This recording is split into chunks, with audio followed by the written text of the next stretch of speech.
अस्सलाम वालेकुम नाज़रीन, आज हम जिस टॉपिक पे बात करने जा रहे हैं वो ना सिर्फ सियासी है बल्कि मजहबी भी है। जी हाँ, हम बात करने जा रहे हैं आया सोफिया के बारे में। आया सोफिया इस्तांबुल में वाक़ एक तारीख़ी इबादत गाह है जो माजी में म्यूज़ियम भी रह चुका है। रूमी शहंशाह जस्टिनाइन अव्वल के अहद में इसकी तामीर हुई।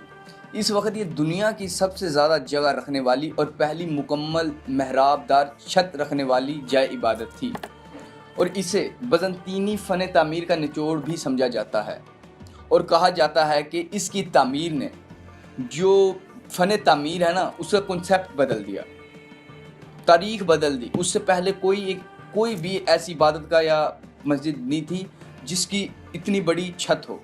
आया सूफिया सुल्तान मोहम्मद फ़ातेह के हाथों फ़तह कुस्तुनतुनिया होने तक मसीहों का दूसरा बड़ा मजहबी मरकज़ बना रहा।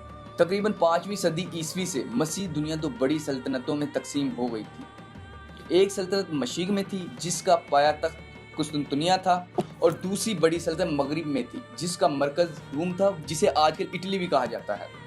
इन दोनों सल्तनतों में हमेशा सियासी इख्तलाफात के अलावा मजहबी और फ़िरका वाराना इख्तलाफात जारी रहे। मगरिबी सल्तनत जिसका मरकज़ रूम था वो रोमन कैथोलिक कलीसिया फ़िरके की थी और मशीकी सल्तनत आर्थोडॉक्स कलीसिया फ़िरके की थी।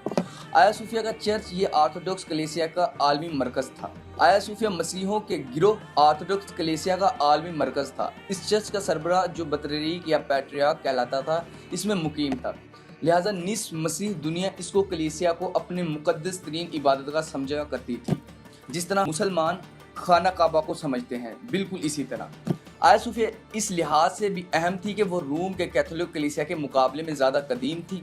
इसकी बुनियाद 3वीं सदी ईस्वी में इसी रूमी बादशाह कुस्तुनतीन ने डाली थी जो रूम का पहला ईसाई बादशाह था और जिसके नाम पर इस शहर का नाम कुस्तुनतुनिया रखा गया था। तकरीबन 1000 साल तक ये इमारत और कलीसिया पूरे आलमी ईसाइयत के मजहबी और रूहानी मरकज़ के तौर पर इस्तेमाल होती रही। मसीहों का अकीदा बन चुका था कि ये कलीसिया कभी इनके कब्जे से नहीं निकलेगा। इससे इनकी मजहबी और कल्बी लगाव का ये आलम है कि अभी भी आर्थोडॉक्स कलीसिया का सरबराह अपने नाम के साथ सरबराह कलीसियाई कुस्तुनतुनिया लिखवाता है। फ़तह कुस्तुनतुनिया के बाद वहाँ मुसलमानों की नमाज और इज्तिमा के लिए फौरी कोई जमागाह और इबादतगाह ना थी, इसीलिए सुल्तान ने आर्थोडॉक्स कलीसिया के इस तारीखी मजहबी मरकज़ को मस्जिद बनाने का इरादा किया। चुनांचे सुल्तान ने इस इमारत को और आसपास की ज़मीन को अपने ज़ाती माल से ख़रीदा और इसकी मुकम्मल कीमत कलीसिया के रहबों को दी और इस इमारत और इस ज़मीन को मुसलमानों के लिए वक़्फ़ कर दिया। ख़रीदो फ़रोख्त की दस्तावेज़ात आज भी तुर्की के दारुल हुकूमत अंकारा में मौजूद हैं। आया सूफिया की इमारत फ़तह कुस्तुनतुनिया के बाद से 481 साल तक मस्जिद और मुसलमानों की इबादतगाह रही, लेकिन सल्तनत उस्मानिया के ख़ात्मे के बाद जब मुस्तफ़ा कमाल अतातुर्क तुर्की का सरबराह बना तो इसने मस्जिद में नमाज बंद करके इसे अजायब घर नुमाइशगाह बना दिया था। जुलाई 2020 में इसे दोबारा 1935 से कबल वाली हैसियत दे दी गई। आया सूफिया की इमारत को फ़तह कुस्तुनतुनिया के बाद से 481 साल तक मस्जिद और मुसलमानों की इबादतगाह रही, लेकिन सल्तनत उस्मानिया के खात्मे के फौरी बाद जब मुस्तफ़ा कमाल अतातुर्क तुर्की का सरबराह बना तो इसने मस्जिद में नमाज बंद करके इसे अजायब घर बना दिया। जुलाई 2020 में इसे दोबारा 1935 से कबल वाली हैसियत दे दी गई। मई 2014 को तुर्की में नौजवान अनातोलिया नामी एक तंजीम ने मस्जिद के मैदान में फजर की नमाज की मुहिम चलाई जो आया सूफिया की मस्जिद बहाली के मुतालबे पर मुबनी थी। इस तंजीम का कहना था कि इन्होंने 1.5 करोड़ लोगों के ताईदी दस्तखतों को जमा कर लिया है, लेकिन इस वक्त के वज़ीर आज़म के मशीर ने बयान दिया था कि अभी आया सूफिया को मस्जिद में बहाल करने का कोई इरादा नहीं।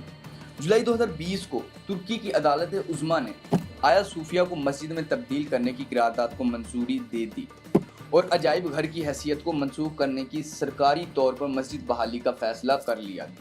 बाद में तुर्की के सदर रजब तैयब उर्दगान ने आया सूफिया की मस्जिद बहाली के फैसले पर दस्तखत कर दिए। जी हाँ नाज़रीन, आज हमारा टॉपिक ख़त्म होता है यहाँ पे। इंशाल्लाह मिलते हैं नई रिसर्च के साथ, नए टॉपिक के साथ। अल्लाह हाफिज़।